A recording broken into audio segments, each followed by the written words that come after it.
right now we're going to introduce our special guest. So first, we're going to introduce Solange. So feel free to introduce yourself, Solange. Thank you so much. So my name is Solange, and I grew up in France, where I did a lot of music. And I'm not a professional musician at all, because in France, when you study music, it was more as an educator. So I'm a teacher. I'm teaching French in a bilingual school. I'm teaching second grade, and I'm teaching music to the rest of the school. And I'm playing bass in symphony orchestra. Not anymore with COVID, but hopefully soon. I still have a piano at home, and Thank you Perfect. so much for being here. Yeah, I guess we can introduce our second speaker and then go on to Solange. So, Lucas, if you'd like to introduce yourself quickly.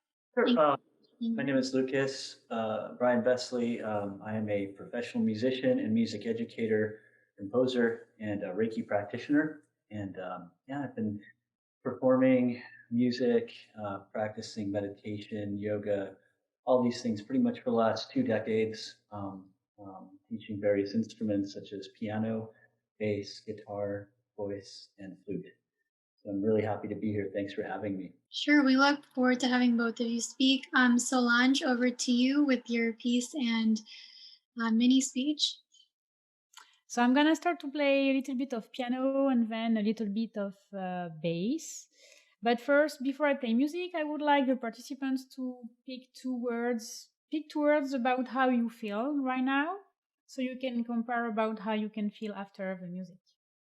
So I'm gonna start with piano. I have to move my microphone and my computer.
First, that was a very lovely piece. Those are really great pieces. Thank you so much for sharing your music with us. I think that was really great.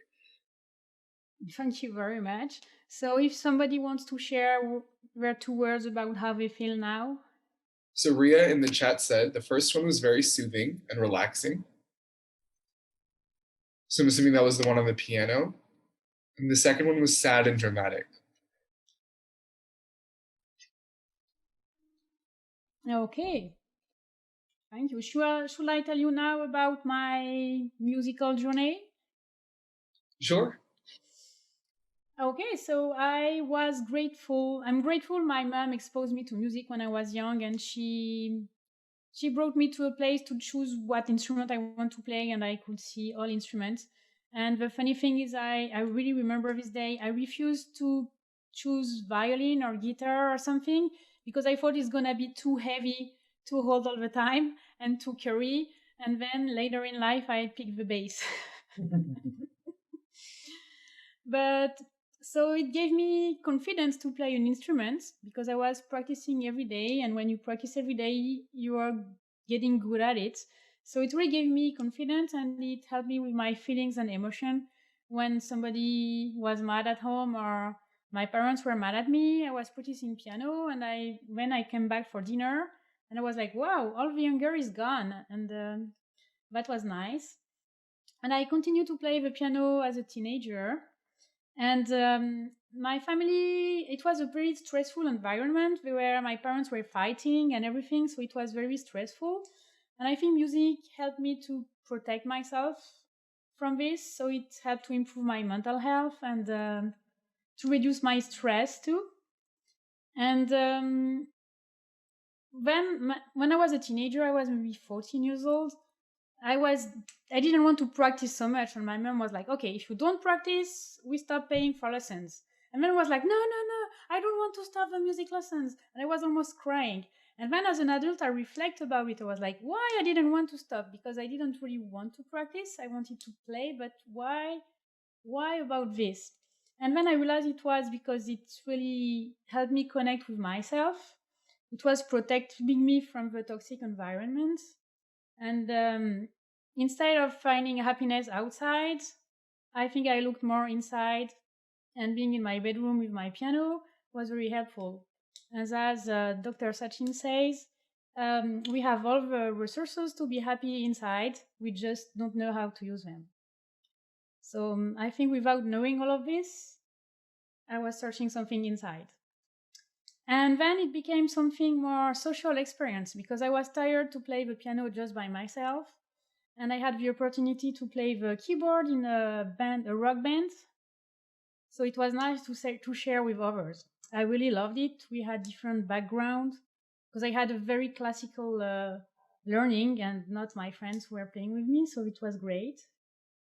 And I never stopped to play, basically. When I went to college, I wanted to play in a big symphony orchestra. And with piano, it's not very convenient unless you are the soloist, but I didn't want to be a soloist anyway. So that's when I started the bass. And after 2 weeks I played, a community orchestra phoned to me like, hey, we need you. I didn't know at this time bass and viola or needed instrument. I had no idea. So I had the opportunity to play in a real big symphony orchestra, and then I never stopped it. And I've heard so many adults, at this time I was 18 years old, and I heard so many adults saying like, oh, you play music, that's nice. I used to play when I was young, but now I stopped it because of work, because I had kids and blah, blah, blah. And deep in myself, I thought like, I will try to never do this, like to never stop, never have excuse. And now I have 2 kids who are teenagers, and I'm still practicing music. I stopped it when I was pregnant for my first son, and that's it. So that's then I moved to the US with one bag with books because I'm a French teacher and I needed the French books for the kids, and one of clothes and my bow, the same bow I'm using now, the same I always had. And I found a community orchestra. It was in San Diego, and I was pretty shy to go. I thought everything will be different. Guess what? No, everything was the same. it started the same. We all have the music and we played the music. So I was like, wow, music is completely universal. I was just missing the vocabulary about music, but so it felt great. And later in life, I discovered yoga and meditation, and this was awesome. And during yoga classes, there's always a music, and it's almost always the same, or like for 6 months it's the same, and it's very powerful on me because I have kids. I always come late to the class. It was before COVID, and when I open the door and I listen to the music, woo, all my body is like a big envelope and transport. And I'm sure if I put the same music at home, shoot, it's a magical effect. I'm back to the yoga class. Sometimes it can have a different effect too during meditation class. Sometimes there is music I love. It really makes me help me meditate, and sometimes it's the opposite. Sometimes it's because of Zoom too, because Zoom doesn't translate music very well always. And I take it as a challenge, but it really makes me appreciate when the music fits me at this moment. Um, so so I discover how music can really affect my mind, and it helps me to. Sometimes I cannot meditate, like I have too many thoughts, but if I really just listen to the music, then slowly my thought disappear. I have only one thought, is the music. And when I was in college, I had some classes to be a choir director. And one of my friends had an adult community choir, and she had to move, and she wanted me to replace her. And I was like, no, I have something else to do. I had already orchestras and things, but she convinced me to do it, and I was not very positive about it. And then I discovered something awesome. Like, those people were coming every week to sing. Some of them were retired, some were elderly, and it was their only get out of the house from the week. And some of them, it was an advice from their doctor, like a therapy to get out and to sing. And I get interested in this, how music can be a therapy, how singing can be a therapy. And I really enjoyed being this choir director because they didn't know anything about music. It was completely community choir, and it was a way to give back to the community because it was nice now to share with others.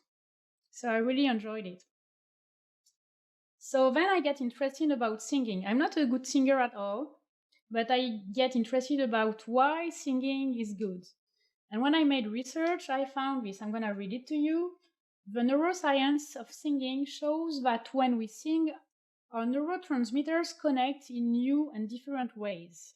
It fires up the right temporal lobe of our brain, releasing endorphins that make us smarter, healthier, happier, and more creative.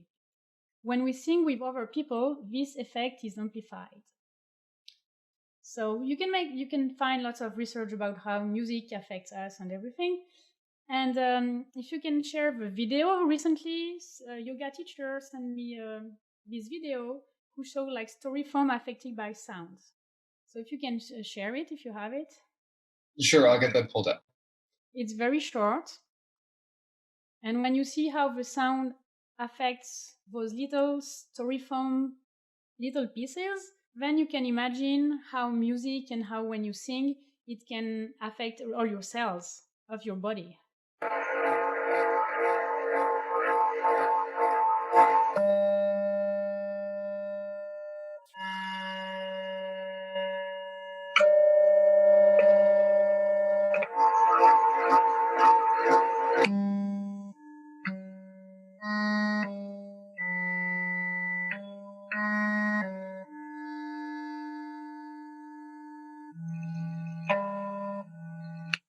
So when you see this, imagine when you meditate and you do some arms, how it can affect on your brains.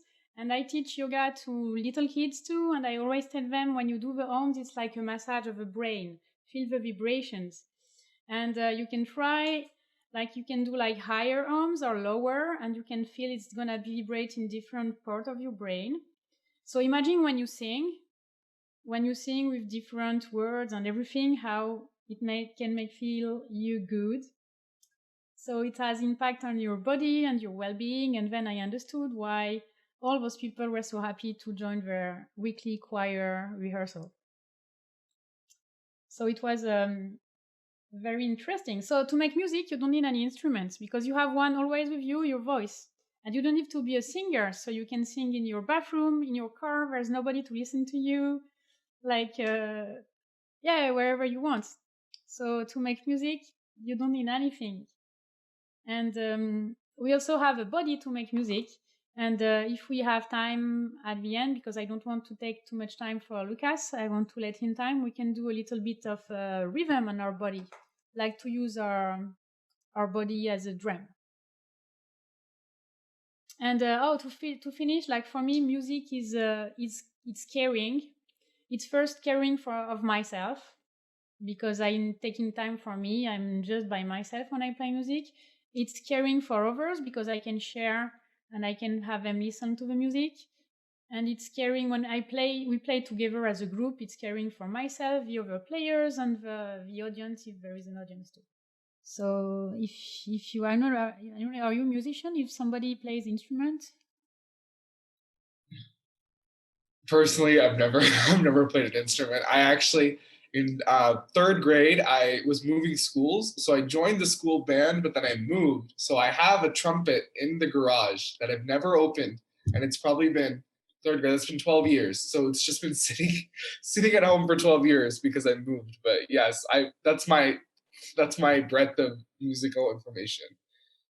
Yeah, but if you want like to start music, it's never too late to start music. Like because if you don't start now, if you're interested, if you start in few years, you will have waste those few years. So it's never too late to start. Like I met some adults who they were like signing up to my piano lessons and we were dreaming about playing piano, and I was like, yeah, do start. And then they did, and we were happy. So don't wait so much if you want to play music. It's not so hard. Thank you so much for sharing, Solange. I think you have such versatile experiences, so we definitely like to have a quick Q&A after we hear from Lucas as well. So yeah, Lucas, on to you. Why don't you play some pieces that you have prepared for us, and then a quick sample of the journey of your music as well. So I'm going to improvise a piece. I do have prepared pieces I can play, but I want to compose in real time for this event right now. And something I encourage all my students to learn how to do is improvisation. I think it's very, very valuable.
Thank you so much. That was Sure, really good. thank you. So feel free, Lucas. So we have a few more minutes left. Oh, About I'm your so sorry about the delay. Yeah, I had a whole spiel that I wanted to. Vision of my speech is, I feel that music is a wonderful modality, a wonderful tool to use to help navigate through challenging times that we're all facing. And the art of learning a musical instrument, I encourage, as I've been a teacher for lots of years now. Learning. I liken the art of learning an instrument to learning spiritual practice. And so there are a lot of similarities between music and yoga, in my opinion. Some of those are, it helps to create a focus, right? Even just listening or practicing an instrument help to create focus and a sense of balance and a deeper sense of meaning in the individual's lives, the individual that practices music. So it also brings an overall sense of calm and joy if you do it regularly. And you find so much peace and happiness from practicing and making melody and playing songs, regardless of the style of music, just connecting to that part of your spirit. And I think it's really important to have that connection to music as a human being. There's music in nature. It's really, really, really important to have that connection, to be connected to nature in that way and to notice the music of nature. And so basically, I feel like it's really, really important to navigate through these times with music close to your heart. I know it's been very influential in my life, and it's helped me overcome a lot of difficulties. And I just want to share this one quick story where I essentially after college, the irony here is that I went to a music school, but it was a very, very fast paced. There's a lot of pressure. It was like where your skills are put under a microscope and you're judged. You're given grades. And in the arts, this is a very weird combination. Because music is such a personal thing. So essentially, I put a lot of pressure on myself in college, and I ended up not finishing. I went back to get my bachelor's a couple of years later, but I was really distraught, since I put so much pressure, and I had a full tuition scholarship to a really good music school, and so I wanted to make my father happy, and it was so there was a lot. I put a lot of pressure on myself. And I'm sure people can relate to that, in today's society, especially now. Like a lot of students I've taught, they multitasking. Their parents are making them take Latin and computer science courses, extracurricular classes outside of school. So their schedules are filled up to the brim. So I've seen this a lot in many students that I've taught. And so for me, a way that I recentered myself and balanced myself after this trying experience. I came home completely, shattered, and I really didn't know what I was going to do. And I put music away, and I worked at regular jobs, and somehow the music brought me back to a place of balance. And I discovered Indian flutes, and I played a little bansuri. At that time, when I started hiking and exploring Reiki, it was introduced to me by my dear friend's mother in college, and I was initiated into practice of Reiki. So I've known him for quite some time, and he's really, really helped me balance myself. Where I was on this path, I was able to rebalance myself with the help of meditative music and things like yoga. So I really want to just conclude that I was brought back to my source and my this really amazing this deep sense of balance through music and meditation. So, I really, really believe now it's important for all of us in these such trying times to connect with something like music, find a balance between our work, right, our school, and various other modalities, just like practicing yoga, or riding a bike, exercise. And I'm very much an advocate of learning to play a musical instrument for any purpose, whether it's just for fun or if you want to perform, or if you want to educate. These are wonderful things. Musical is a great tool for all of us. Brings us closer to our spirits, and it really does help develop the more intimate relationship with our body, mind, and spirit connection.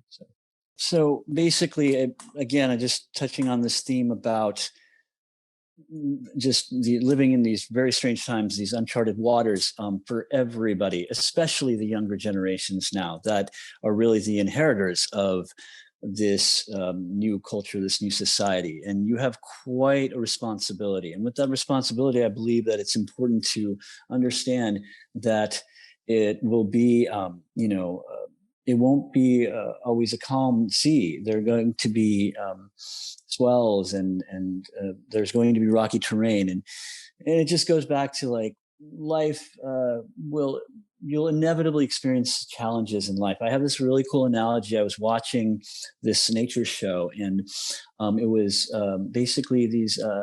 With a group of zebras, they were crossing a river, and this mother was with her foal, and protecting her and helping her cross.